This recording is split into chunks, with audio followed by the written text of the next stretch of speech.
Ada perbedaan antara memiliki uang dan menjadi benar-benar kaya. Oke, uang ternyata rapuh.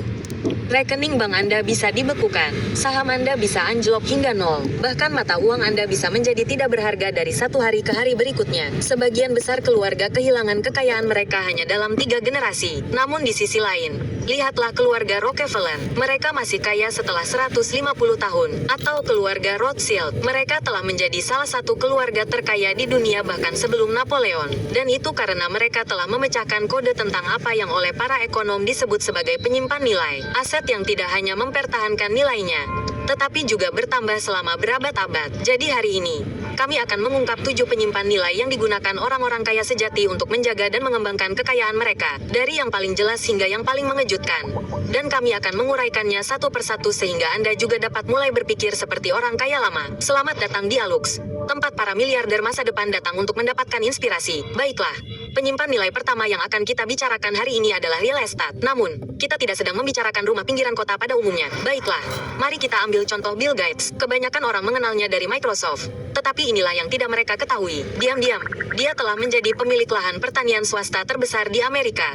Menguasai lebih dari 270.000 hektar di 19 negara bagian. Itu lebih besar dari seluruh kota Los Angeles. Tentu saja, Bill tidak turun ke ladang dan mengolah tanah itu sendiri. Ini adalah langkah strategis jangka panjang. Anda lihat, real estate berfungsi sebagai penyimpan nilai karena memberi Anda 3 hal sekaligus. Pertama, berwujud. Anda dapat menyentuhnya, tinggal di sana, dan menggunakannya. Kedua, menghasilkan pendapatan melalui sewa, hasil panen, atau apresiasi. Dan ketiga, ketika semua hal menjadi lebih mahal, begitu pula properti. Masalahnya, pemerintah dapat mencetak lebih banyak uang, tetapi mereka tidak dapat mencetak sebidang tanah utama di Manhattan. Maksud saya, tidak ada yang menemukan tanah lagi, dan mereka juga tidak akan berhasil. Itulah sebabnya real estate menjadi tempat penyimpanan kekayaan. Dalam jangka waktu yang panjang, kelangkaan yang sudah ada pada dasarnya menjamin bahwa kekayaan Anda akan aman. Nah, orang kaya tidak hanya membeli satu jenis real estate. Mereka melakukan diversifikasi ke beberapa kategori. Real estate komersial, misalnya, seperti gedung perkantoran dan pusat perbelanjaan dapat memberi Anda arus kas yang stabil. Properti hunian di lokasi utama sangat bagus untuk apresiasi. Anda dapat membeli pertanian dan kayu untuk permainan sumber daya jangka panjang. Dan tentu saja, rumah pena seharga 100 juta dolar dan perkebunan bersejarah tersebut mempertahankan nilainya sambil memberi Anda kesempatan untuk hidup dalam kemewahan yang tidak masuk akal. Setiap jenis real estate memiliki tujuan yang berbeda, tetapi tujuan akhirnya selalu sama: menyimpan uang Anda di tempat yang dapat bertahan selamanya. Penyimpan nilai kedua adalah saham. Nah, secara umum, saham berfungsi sebagai penyimpan nilai karena Anda membeli sebagian dari perusahaan yang menghasilkan uang saat Anda tidur. Beberapa perusahaan ini membayar Anda tunai setiap beberapa bulan hanya karena memilikinya. Yang lain tumbuh dan menjadi lebih berharga seiring berjalannya waktu. Tetapi begini masalahnya, orang yang benar-benar kaya tidak membeli sembarang jenis saham. Warren Buffett adalah contoh sempurna untuk hal ini.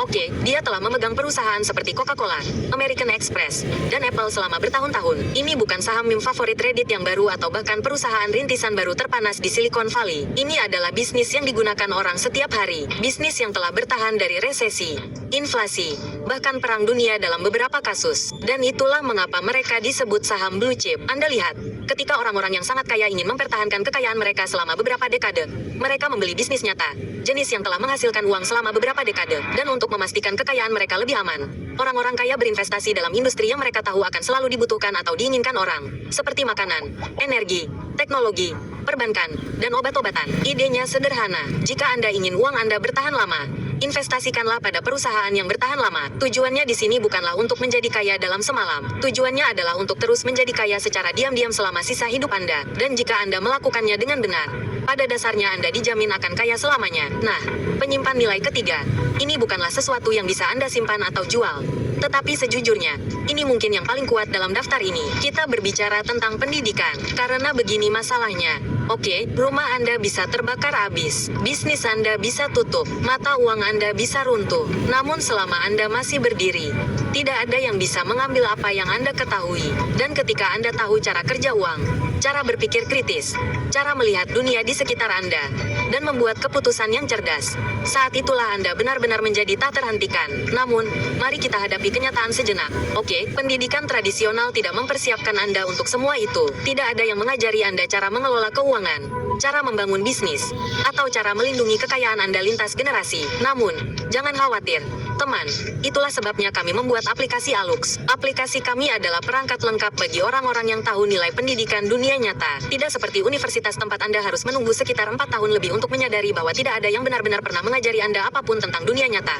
Kami memberi Anda pengetahuan praktis yang dapat Anda terapkan segera. Ratusan ribu profesional, kreator, dan pengusaha yang ambisius telah menggunakan aplikasi Alux untuk menjadi versi terbaik dari diri mereka sendiri. Jadi, jika Anda serius ingin bermain dalam jangka panjang, tidak hanya menjadi kaya, tetapi tetap kaya, pindai kode QR di layar untuk mengunduh aplikasi dan Anda akan mendapatkan diskon 25% untuk keanggotaan Anda dan membuka semua yang ada di dalamnya. Ingat, temanku, pada akhirnya, satu-satunya aset yang benar-benar penting adalah Anda. Jadi satu-satunya cara Anda akan mencapai tujuan Anda adalah jika Anda benar-benar bersedia berinvestasi pada diri Anda sendiri. Itulah mengapa pendidikan itu penting. Suka pakai Chrome karena top up sama transfernya gratis. Gue suka banget pakai Crownbank karena bunganya tinggi. Saham Bank BCA Rp2.100, Rp8.000. Saham Bank BRI Rp1.500. Pendidikan itu penting. Sekarang, penyimpan nilai keempat mungkin adalah yang tertua dalam sejarah manusia. Kita berbicara tentang logam mulia. Sekarang emas dan perak telah berfungsi sebagai penyimpan nilai sejak spesies manusia mulai berdagang. Selama lebih dari 5.000 tahun, mereka telah bertahan dari kejatuhan kekaisaran, munculnya mata uang baru, perang dunia, depresi, bahkan penemuan internet. Mereka telah bertahan lebih lama dari segalanya, dan mereka masih memiliki nilai hingga saat ini. Lihat saja Bank Sentral. Ini adalah beberapa lembaga paling kuat di planet ini, dan meskipun logam emas dan perak tidak membayar dividen dan tidak menghasilkan pendapatan, mereka tetap menimbunnya dalam jumlah bertonton karena bersifat global. Logam ini langka dan kebal terhadap politik. Ketika semuanya runtuh, keduanya tetap bernilai, dan itulah intinya. Ketika inflasi melanda, ketika mata uang kehilangan nilainya, ketika pasar mulai melemah, emas dan perak diterima di mana-mana. Anda tidak memerlukan paspor atau sistem perbankan. Dan sebatang emas di New York nilainya sama saja di Tokyo atau Dubai. Itulah sebabnya orang menyebutnya asuransi kekayaan. Logam mulia tidak akan membuat Anda kaya, tetapi akan mencegah Anda bangkrut. Dan jangan lupa, logam mulia itu terbatas dan butuh kerja keras untuk menambangnya. Jadi kelangkaan itu dikombinasikan dengan rekam jejaknya adalah alasan mengapa keduanya masih diam-diam ada di latar belakang hampir setiap portofolio orang yang sangat kaya. Anda tidak melihat orang memamerkan emas dan perak mereka di Instagram. Tetapi percayalah, oke, itu ada di sana. Nah, penyimpan nilai kelima adalah obligasi pemerintah. Dari semua yang kita bahas hari ini, obligasi pemerintah mungkin yang paling solid. Begini, ketika masa depan tampak agak goyah, ketika tidak ada yang tahu apa yang akan terjadi selanjutnya, atau ketika seluruh tatanan dunia berubah, orang-orang yang sangat kaya tidak terburu-buru membeli kripto atau real estate. Mereka membeli surat utang pemerintah. Misalnya, selama Perang Dunia II, ketika Eropa dilanda kebakaran dan tidak ada yang tahu bagaimana benua itu akan keluar dari situasi tersebut, obligasi pemerintah Swiss menjadi salah satu tempat teraman di dunia untuk menyimpan uang Anda. Swiss tetap netral. Jerman tidak menginvasinya dan obligasinya menjadi semacam bunker keuangan pada saat investor lebih mencari keamanan daripada mencari keuntungan yang gila-gilaan. Dan itulah inti dari obligasi pemerintah. Ketika Anda membeli obligasi, pada dasarnya Anda meminjamkan uang kepada pemerintah dan sebagai gantinya mereka membayar Anda sejumlah bunga tetap untuk sementara waktu dan kemudian pada akhirnya mereka mengembalikan uang Anda. Obligasi tidak menarik. Oke, obligasi memang tidak seksi, tetapi stabil dan jarang sekali nilainya mendekati nol karena didukung oleh seluruh negara yang tidak runtuh dalam satu hari ke hari berikutnya. Setidaknya dalam sebagian besar waktu, orang-orang yang sangat kaya menggunakan obligasi untuk keamanan mereka. Umumnya, orang menganggap obligasi AS sebagai yang paling aman karena didukung oleh ekonomi terbesar di dunia. Namun, obligasi Jerman, obligasi Jepang, atau obligasi Swiss yang kami sebutkan sebelumnya juga dianggap sebagai taruhan yang aman. Negara-negara ini mungkin akan membayar Anda kembali. Namun, inilah hal yang menarik tentang obligasi. Ketika saham turun, nilainya seringkali tetap stabil atau bahkan naik. Jadi, secara umum, Anda dapat menyimpannya dalam portofolio aset Anda, yang memberi Anda pendapatan yang dapat diandalkan. Dan jika aset Anda yang lain tiba-tiba anjlok, obligasi akan mengimbangi sebagian kerugian dan memberi Anda ruang untuk bernapas. Jadi, obligasi bukanlah jenis investasi yang mengubah hidup Anda atau apapun. Tetapi setidaknya obligasi akan menjaga kekayaan bersih Anda agar tidak jatuh drastis ketika segalanya berubah menjadi kacau. Baiklah, mari kita lanjutkan. Disinilah hal-hal mulai menjadi cukup menarik. Penyimpan nilai keenam adalah seni rupa dan barang koleksi. Terkadang agak sulit untuk memahami mengapa seseorang rela membayar jutaan dolar untuk sebuah lukisan. Secantik apapun lukisan itu. Namun, coba bayangkan seseorang seperti Steve Cohen. Ia adalah salah satu manajer dana lindung nilai paling sukses di dunia. Dan sejauh ini, koleksi seninya telah mencapai sekitar 1 miliar dolar. Kita berbicara tentang lukisan Picasso, Warhol, dan Bosat yang bernilai jutaan dolar yang tergantung di ruang tamunya. Namun, mengapa? Mungkin memamerkan karya seni itu bagian dari persamaan. Bukan, namun yang lebih penting, ia tahu bahwa hanya ada satu lukisan yang dimilikinya. Dan hanya akan ada satu. Seni rupa bisa indah, ya, namun nilainya yang abadi berasal dari kelangkaan. Dan ketika orang-orang terkaya di dunia semuanya mengincar beberapa karya seni yang sama, harganya bisa mencapai jutaan. Tetap di sana, dan bahkan tumbuh. Seni juga tidak berperilaku seperti saham atau obligasi. Seni tidak terikat pada suku bunga atau pendapatan perusahaan. Ia ada di luar sistem. Itulah sebabnya ia berfungsi dengan baik sebagai penyimpan nilai, dimanapun Anda berada.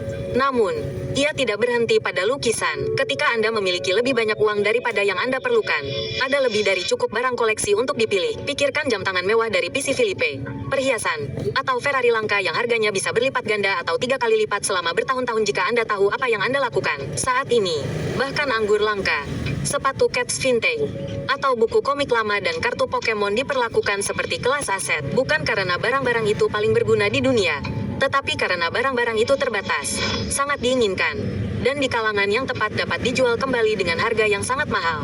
Minyak ril Antartika ya, siapa yang nggak tahu khasiat dari minyak ril Antartika? Coba teman-teman cek di keranjang kiri bawah nih, banyak banget yang udah ngerasain manfaatnya ya.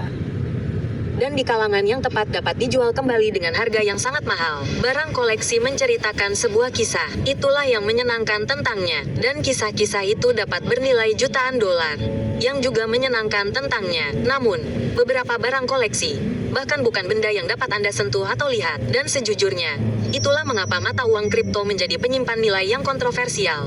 Jika Anda dapat menyebutnya demikian, tanyakan kepada orang-orang dan mereka akan memberitahu Anda bahwa mata uang kripto adalah masa depan uang atau gelembung spekulatif atau skema Ponzi terbesar dalam sejarah. Apapun itu, hal itu menjadi mustahil untuk diabaikan. Lihat saja Michael Saylor. Ia adalah pendiri MicroStrategy, sebuah perusahaan investasi yang telah mempertaruhkan puluhan miliar dolar pada Bitcoin. Dalam kata-kata Saylor, Bitcoin adalah emas digital, kecuali lebih mudah dipindahkan, lebih sulit disita, dan terbukti langka. Jadi, baginya, ini bukanlah sebuah perjudian. Ia melihat Bitcoin sebagai penyimpan nilai jangka panjang, dan masalahnya, hanya akan ada 21 juta Bitcoin. Hanya itu sudah tertanam dalam kode. Tidak seorang pun dapat mengubahnya, dan tidak ada bank sentral yang dapat mencetak lebih banyak lagi. Batasan ketat itulah yang memberi Bitcoin nilainya. Jadi, seperti banyak penyimpan nilai lainnya yang telah kita bahas dalam video ini hanyalah masalah penawaran dan permintaan. Mata uang kripto lainnya bekerja secara berbeda. Beberapa memiliki persediaan tetap, yang lain dikendalikan oleh algoritma. Namun, benang merah di antara semuanya adalah bahwa semuanya dibuat agar terbatas, aman, dan terdesentralisasi. Itulah sebabnya semakin banyak orang, termasuk miliarder, hedge fund, dan bahkan negara, menggunakan kripto untuk menyimpan nilai di luar sistem tradisional. Tentu saja, kripto itu fluktuatif, bukan? Fluktuasi harganya liar, dan masih sangat sedikit regulasi yang mengaturnya. Namun, sisi positifnya, potensi keuntungannya sangat besar. Sebagai penyimpan nilai, kripto juga menawarkan sesuatu yang tidak dimiliki aset lain. Anda dapat menyimpannya sendiri, memindahkannya ke seluruh dunia melalui stik USB, dan tanpa izin bank. Itulah sebabnya orang-orang yang sangat kaya menaruh sebagian portofolio mereka ke dalam aset digital. Mereka mungkin tidak berharap kripto akan menjungkir balikan seluruh sistem keuangan. Namun, jika Anda ingin kekayaan Anda bertahan selamanya, Anda juga tidak boleh mengabaikan bagaimana keadaan berubah. Nah, begitulah, Alexa. Itulah 7 aset yang digunakan orang kaya untuk menyimpan kekayaan mereka selamanya. Semoga suatu hari nanti Anda dapat mencapai titik di mana Anda dapat memilih di antara 2 Ferrari antik untuk investasi Anda berikutnya. Tapi bagaimanapun juga, ingatlah bahwa satu-satunya investasi yang benar-benar bertahan selamanya adalah pada diri Anda sendiri. Oke, jadi, silakan coba aplikasi Alux dengan memindai kode QR ini di layar sekarang juga dan Anda akan mendapatkan diskon khusus 25%. Ratusan ribu orang telah mulai mengubah hidup mereka dengan aplikasi Alux. Dan kami akan senang jika Anda juga bergabung. Jadi, Dengan itu, Aluxer, sampai jumpa lagi di lain waktu.